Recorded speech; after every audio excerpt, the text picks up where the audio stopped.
vamos a dejar a ver hasta dónde llegan las cosas, vamos a tratar de negociar por un lado, o a apretar del otro, vamos a reprimir por un lado y a negociar por el otro. Sin embargo, bueno, no lo puede, y manda a Juvencio Robles, que era un general que seguía las tácticas recién aprendidas de la guerra de los Boras, que es la quema de los pueblos y la reconcentración de las poblaciones, apartando a las poblaciones de sus fuentes de abastecimiento. Y hay una gran campaña en los periódicos diciendo que Zapata es rebelde, incluso Madero, que es indomable, que no hay manera de domesticarlo, que no quiere en realidad otra cosa sino o ser gobernador o hacerse rico, que ya lleva a los presos, que no trae una idea de frente, que el camino de México a Cuernavaca está plagado de bandidos, etcétera, etcétera.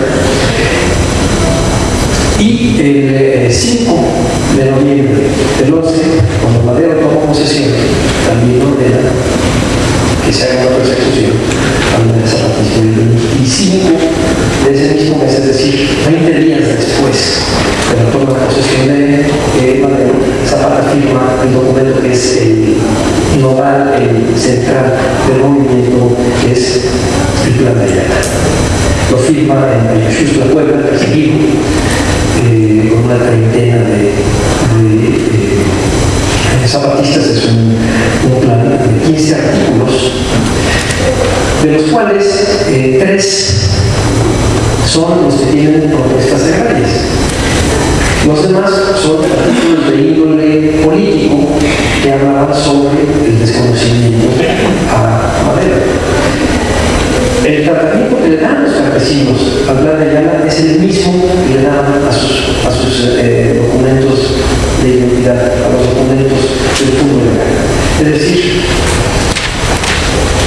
el hecho de que esté por escrito es suficiente, no importa si tiene relevancia o no su actualidad. Les voy a platicar algo. Nosotros en los años 70 entrevistamos más o menos unos 100 y tantos, 150 veteranos zapatistas. Estamos hablando de veteranos zapatistas de la primera etapa de la revolución. Es decir, entrevistamos gente que había nacido hacia 1890-95 y que habían entrado a la revolución cuando tendrían entre 15 y 20 años, hasta un poquito más grandes.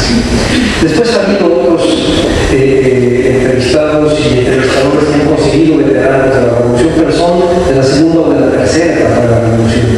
Estas son, ahora estamos hablando de los primeros, los que nos podían decir por qué se levantan, por qué se convierten, por qué se desdoblan de ser campesinos pacíficos que están pensando en cómo ganar un poco más de 350 pesos y de cómo hacer ollitas y cómo poder vender un código puntual, cómo se desdoblan para convertirse en campesinos. Y una de las cosas que más nos llamó la atención en estas entrevistas es que casi la totalidad, solamente 2 o 3, ¿no?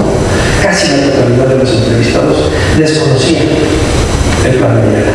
Sabía que existía, sabía que era su bandera, pero desconocía su contenido. Algunos de ellos no sabían leer, pero no, tampoco era importante. Lo importante es que ahí estaba ese documento que decía que no eran bandidos y que estaban peleando por tierras.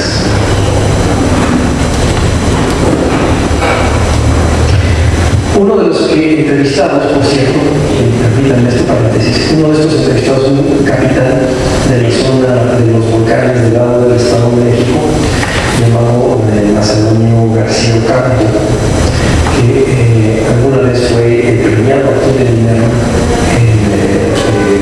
en el área de testimonio. Cuando yo le preguntaba si la guerra que ellos habían llevado adelante había sido exitosa, que si habían ellos ganado la guerra, que si sentía que la revolución había sido para ellos, victoriosa, le decían, claro que sí, nosotros ganamos la guerra, les citó capitán. En su relato y en lo que podemos ver, batalla tras batalla, ustedes perdían.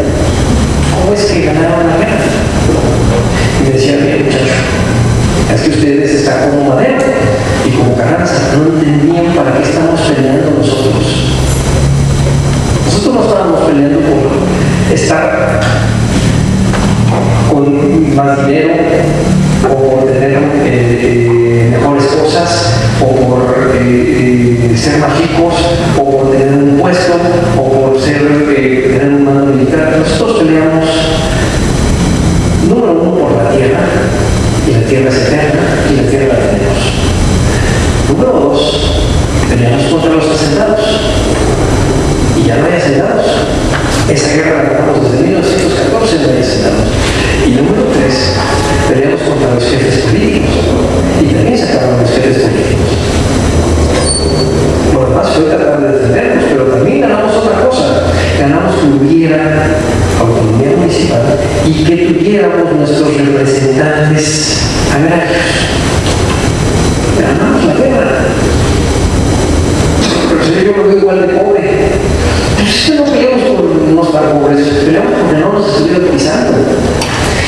Cuando el Señor me dijo esto, yo dije, ya estoy entendiendo el por qué el zapatismo es tan volátil, el por qué el plan de Ayala, con esos 3 artículos que no eran conocidos por los combatientes en términos generales, fue tan firme y se sostuvo desde 1911 hasta la muerte de Zapata, quizás un poco más allá.